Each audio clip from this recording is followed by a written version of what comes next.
small companies in being innovative, in using new technological breakthroughs to become more productive. Because usually what we hear about is again the startups. Startups, yes, the guys are amazing. We want to look like startups. We want to become. We want to, not that anybody had any lecture yesterday or workshop, but we all want to become, like a startup. A startup mentality. But let's see what the numbers say. And the numbers say, this OECD report, that checks frontier firms. Frontier firms are the firms, small, medium, large, that are amazing in applying new technology to jump in for productivity. And look what they found. Firms at the global productivity frontier, defined as the most productive firms in each two-digit industry, and this is American categorization, are typically larger and are part of a multinational group. So actually, when economists look at all the data, the companies that are the most clever, efficient, successful in taking new technologies, implementing them, and seeing jump in productivity are not the startups. Are actually companies like you, which is exactly the opposite of what we hear every day. And this is fantastic paper, The Role of Entrepreneurship in US Job Creation and Economic Dynamism. Our calculations based on the business dynamic statistic data show that the annual startup rate declined from an average of 12% in the late 80s to an average of 10% just before the Great Recession. The Great Recession is 2008, okay? When it plummeted below 8%. We also find that the startup rate has declined in all major sectors. We note, however, that in high-tech sectors, the startup rate only began to decline after 2000. What the hell is happening? Where is the startup revolution? Where is the startup that we say, where is it? More new companies were created in the 80s? No. This is, regardless how many times I presented this, it still hits me like a hammer. Because I leave this room, I read Fortune, I go on LinkedIn, and again I'm brainwashed about the amazing time of startups. Where the hell, not to use the F word, isn't it is? The likelihood of a young firm being a high-growth firm also has declined. So not only we have less startups, not only the American economy has become less entrepreneurial, and we all say, let's go with the American model for entrepreneurship. It's less now than the 80s, not the freaking 80s. Also, the success potential of startups has also declined. So if you start now a company with less competition, because less are started today than before, your possibility to succeed has also declined. Now it makes sense, right? You've heard about this mantra. You have to fail. Fail as many times as you can, but fail good. Learn. You know why we say it? It's a reality. More companies than ever startups fail. So it's not some kind of nice guru thing to say you will fail. You will fail. No, it's for sure. You cannot avoid it. You will fail. So you better get used to it. And this is how, Americans are very positive minded. So, learn, fight, and in your 55 game, like, the guys that did, this is the best example we say, from Angry Birds. So the guy, Rovia, that makes Angry Birds, this was the fifth, I think, game they made. All the previous ones were complete failures. And this one made them multi-billionaires. So they say, be like them. Fail 54 times in order for your 50th to be your top, in the world. But that's just, cultural thing. So when we talk about Facebook, Twitter, Uber, Airbnb, actually we are using myths. Every myth has the hero. But many myths end up in tragedies, at the end of the day. Because many of these companies actually, that we're very excited about, are not so profitable as we think. Actually, and I'll show you, many companies that are valued very high even have no customers, which is unbelievably crazy. So what is this? It's what we call in psychology confirmation bias. We see in here what fits our expectations. So there is a bubble of startup, of digital revolution, of blah, blah, blah, of small companies versus big companies.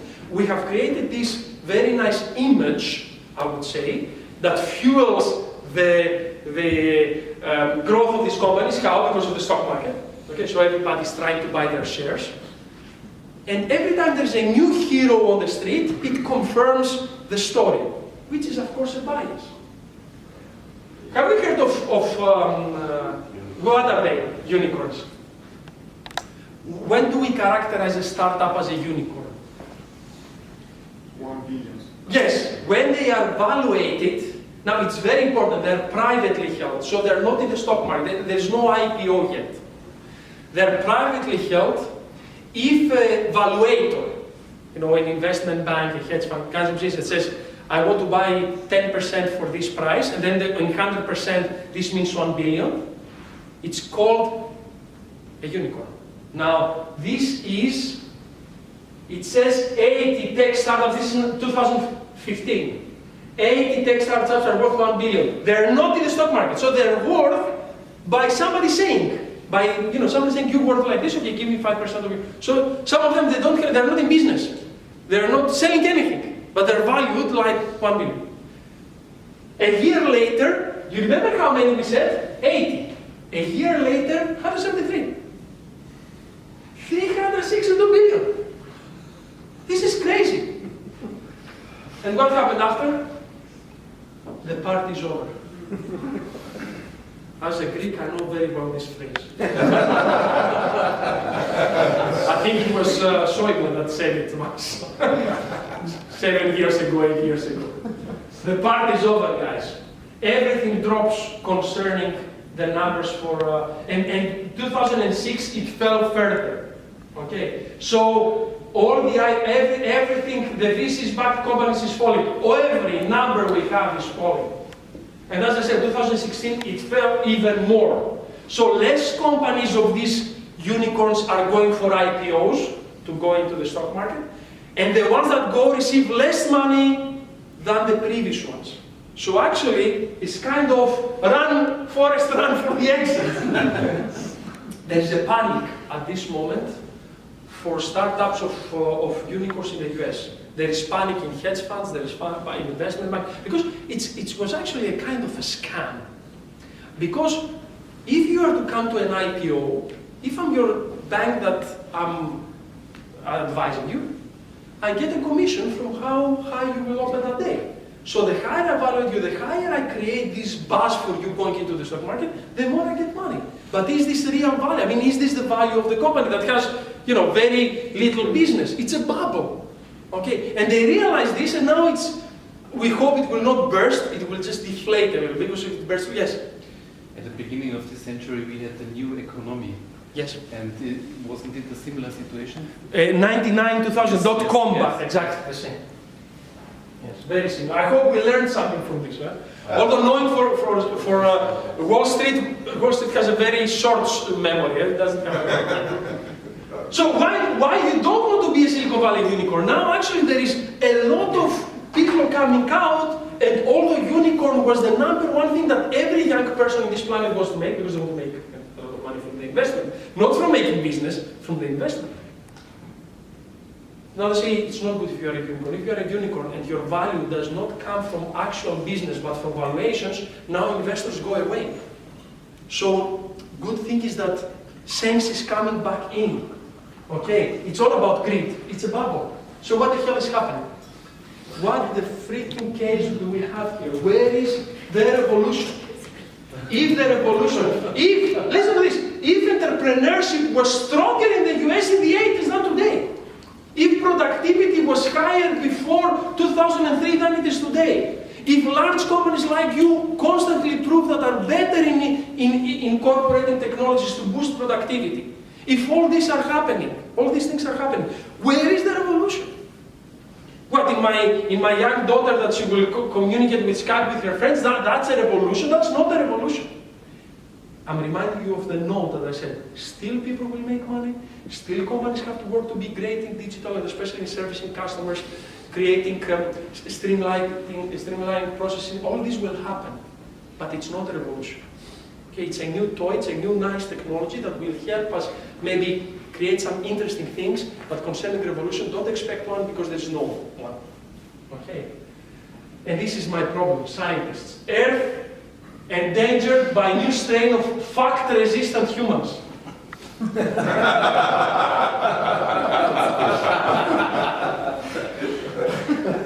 That's the problem we have. You know, still I present all this case, and many people say, but no, it's a revolution. I said, okay, good, I agree, but how?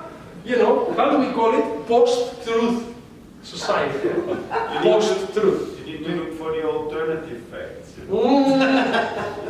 Bravo. Alternative news. Yeah, bravo. The alternative facts. Fake news. Fake news, but what? Mark Zuckerberg is in the top 10 most wealthy people in the world, so there you go. Yeah, but this was always the case. I mean, there is not, and this is what I'm trying to the message to give to people, that it's not that you should not use digital. You should dive into digital, you know, with everything you have, but not thinking about revolution. Thinking about, actually it's more like an evolution, okay, of things. So why are we here? If we kind of saw the day that there is no digital revolution, what can we do? What else? Is there going to be any revolution? If there is a revolution, what kind of revolution is it? Because I promised to explain what is the real digital revolution, okay? There is a problem with what we discuss, okay? And the problem is this. Of the 10 million bits of information our brains process each second, only 50 bits are devoted to conscious thought. Actually, as you will see later, yes, as you will see later, our brain is where this revolution will be based. So the technology will do nothing if we don't accompany the new technology with a new way of seeing human beings.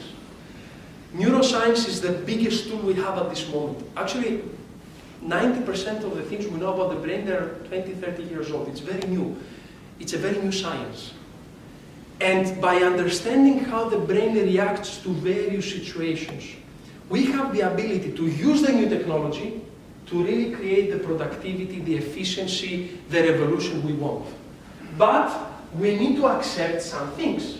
Like, for example, that our conscious thought is not dominating our brains. So why do we have a brain? Why do you think we have a brain? Because they had To survive? It will be very light and to survive. And how does it help us survive? What does it do to help us survive? To achieve our results. How about achieve results? Yes, Make a scheme. make a scheme. It The problem. analyzes the surroundings. Bravo. It analyzes the surrounding. Fantastic. And the inside world. So the brain is an information processing system. And it takes information from the inside. Am I hungry? You know, do I have some pain? And from the external world, is somebody attacking me? Is somebody a friend of mine? And then it decides to act. So survival by behavior. Now, as you see here, the main way by which the brain does all this is not through conscious thinking. It's not you, as you, reflecting, analyzing, looking at the Excel and saying, oh, do this. No, the brain does not work like this because this is very little. So how does it do it? If it is not the conscious thinking, the decision making that makes me who I am, the so-called decision making, then what makes me who I am? Instincts. The Instincts. instinct. Instincts. Good. What else? Emotions. Bravo. So the revolution will happen, and it started happening, when we accompany the technological development with a new way of looking at human beings. If you want to call it moral or human-based change. Okay? And I will take you through that. I will take you through the real foundation of the revolution. Now, there is something in our brain that makes us see the world in a specific way. And the current way that we see the world is wrong. It's called, have you heard of this? Homo economicus. Who has heard of Homo economicus? Bravo. How do you understand Homo economicus?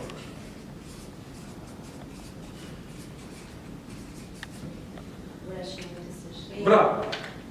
So, based on some crazy, fanatics, dogmatic economists from the 18th century, that they didn't have neuroscience, psychology, nothing. They were just observing basic economic exchanges. And they said, aha, in order to have any economics theory, I need to understand how people behave. Because at the end of the story, economics is a behavioral science. It talks about behavior of people. It's like psychology. Because, let me explain why. You say, if I increase interest rates, what happens in the economy? What could be few of the things that could happen? Slows down, inflation, what else? What does it mean slows down? People buy less? Yes, it's less investments. Bravo, look at this now. Something that economists have forgotten completely, but now it's coming back big time. So interest rates up, economic activity goes down. You know what we miss here in this system? Somebody, maybe me, with some hair, that will see that the interest rates went up and will decide not to invest. So economists, with all their econometrics and high-level mathematical equations, forgot that actually, when you change something in the economy, behavior changes and then something happens. They forgot this. They connected these two. And they present economic laws like natural laws. Like if an apple falls, I know exactly where it will fall because there's natural laws of gravity. How arrogant was this? Psychologists they say, by the way. How arrogant is to come out and say, and you know where this is the Homo economicus thinking. The Homo economicus thinking goes back to how these classical economists saw human behavior. Were they psychologists? No. Were they neuroscientists? No. Were they anthropologists, behaviorists? Nothing. They just observed cause and effect and they said, this is it. And they made the biggest mistake. They said, in order for all their models to work, this guy here had to be a rational being. If this person is not rational, the system does not work. The equations cannot produce because if the interest rates go high and they go and invest, you'll say you're crazy. So it has to be rational thinking. And this rational thinking has to dominate, has to be the number one. So you are Homo economicus. And then they said, how can we create Homo economicus? Okay, let's school them. So we created educational systems to try to make us Homo economicus. So you go to school and the first thing they say is, don't be emotional. This is what they say, don't be emotional, be rational. What happens if you are not emotional, you know? Who is not emotional? If you went to say a psychiatrist and you said, I'm not emotional, how the psychiatrist would diagnose you? Psychopath. Psychopath. So actually we school our kids, and then when they come also to work, to be psychopaths. Because psychopaths cannot connect emotionally. Psychopaths do not have the ability in the brain to connect emotionally, to feel guilt if they do something bad to you. They have no feelings towards you whatsoever. They are the perfect Homo economicus. And we love them. We absolutely adore them. In the total population, 1% is only psychopaths. A CEO in companies is 20%.